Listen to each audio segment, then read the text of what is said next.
artis pun menyadari bahwa dia tidak akan bisa untuk terus menjadi artis. Jadi ini adalah batu loncatan atau pekerjaan sampingan yang ia mencoba lakukan.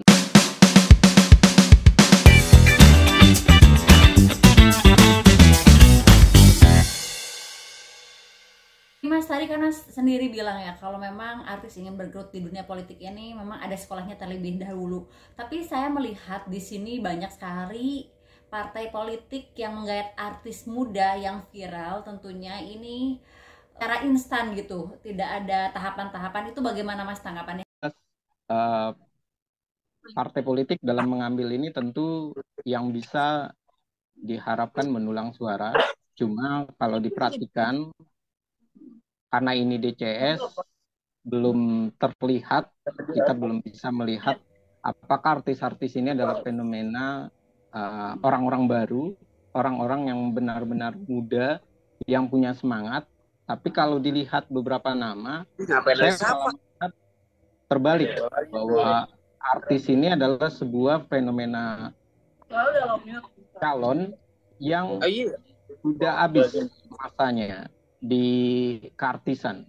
Seperti contohnya dengan masuknya salah satu artis yang viral, yang dia tidak punya duit, dia untuk membeli Pampers pun tidak punya, tiba-tiba dia mencalonkan diri. Ada juga yang viral karena YouTube, tiba-tiba akhirnya jual bubur, dan sekarang mencalonkan diri.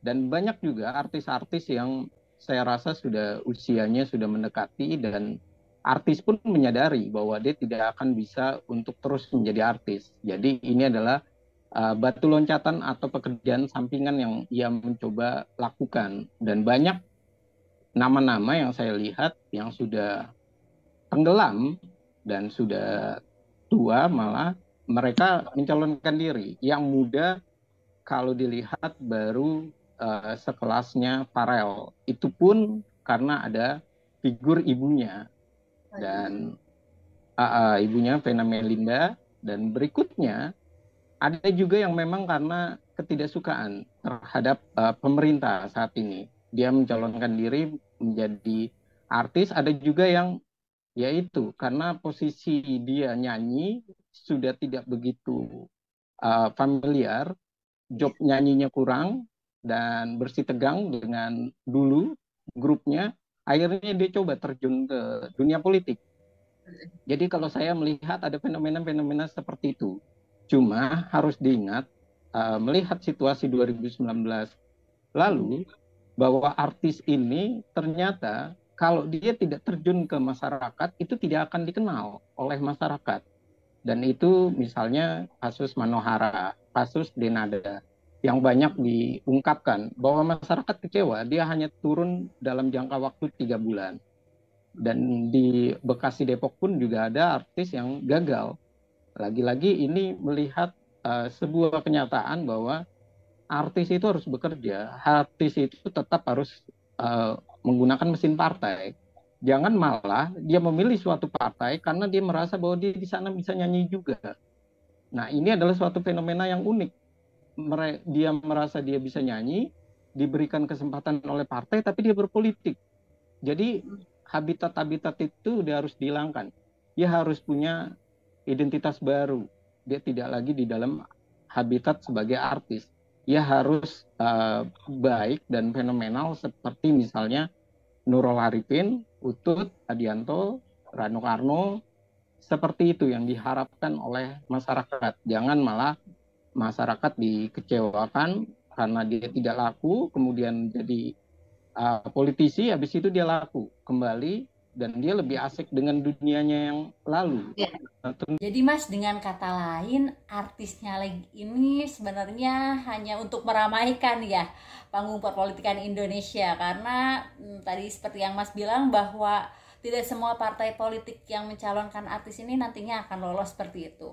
Dan mungkin pertanyaan terakhir saya, bisa jadi artis-artis yang mencalonkan diri sebagai anggota legislatif ini tergiur dengan gaji anggota legislatif. Benar nggak Mas? Tentu mereka tergiur, dan tadi saya sudah mengatakan bahwa mereka yang masuk ke sana adalah umumnya yang sudah tidak laku lagi. Sudah bahasanya orang-orang tua. yang sudah tidak lagi laris di pasar. Nah, ini contohnya misalnya Didi Riyadi turun dengan elemen yang sudah tidak begitu terkenal lagi di masyarakat, di anak-anak muda.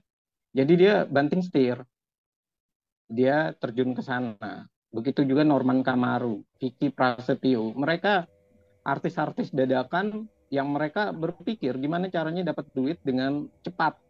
Dan popularitas dia kembali lagi pulih.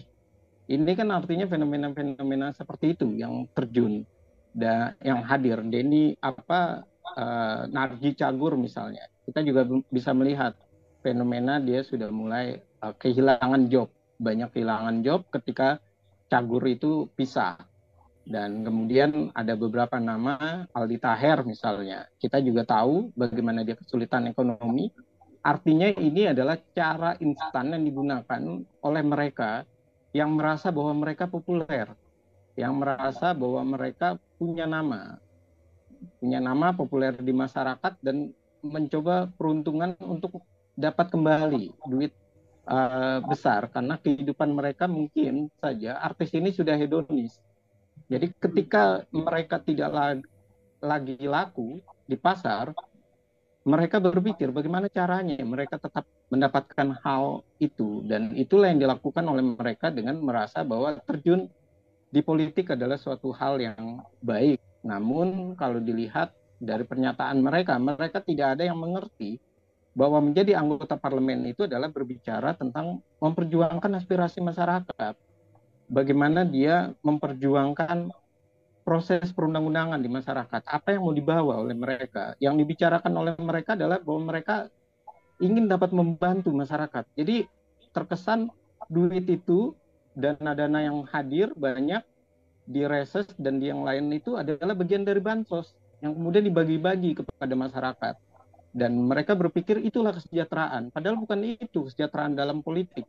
Makna kesejahteraan dalam politik adalah membuat sebuah keputusan yang terbaik, perundang-undangan yang sesuai dengan keinginan masyarakat, di sana menjamin bagaimana nilai-nilai kesejahteraan, nilai-nilai yang diinginkan masyarakat itu terjamin di dalam perundang-undangannya. Nah, hal inilah yang saya rasa menjadi penafsiran yang keliru dalam melihat angka-angka di parlemen. Padahal angka itu adalah fisik sekaligus pikiran yang memang harus tercurah besar. Dan itu dibayar oleh negara dengan lebih baik, dengan harga yang besar, karena memikirkan masyarakat. Bukan turun kepada masyarakat dengan membagikan nilai-nilai itu dengan dengan membeli beras dan sebagainya macamnya, kemudian sembako, dan itu merasa bahwa itu sudah perjuangan untuk masyarakat. Bukan seperti itu perjuangannya. Kalau itu tidak lebih dari talk show di TV-TV. Terima kasih banyak Mas Efrija untuk waktunya, dan pembahasan kita kali ini fenomena artis nyalek di pemilu 2024 ini sangat menarik sekali ya, dan saya harapkan bisa jadi pelajaran untuk kita semua ya.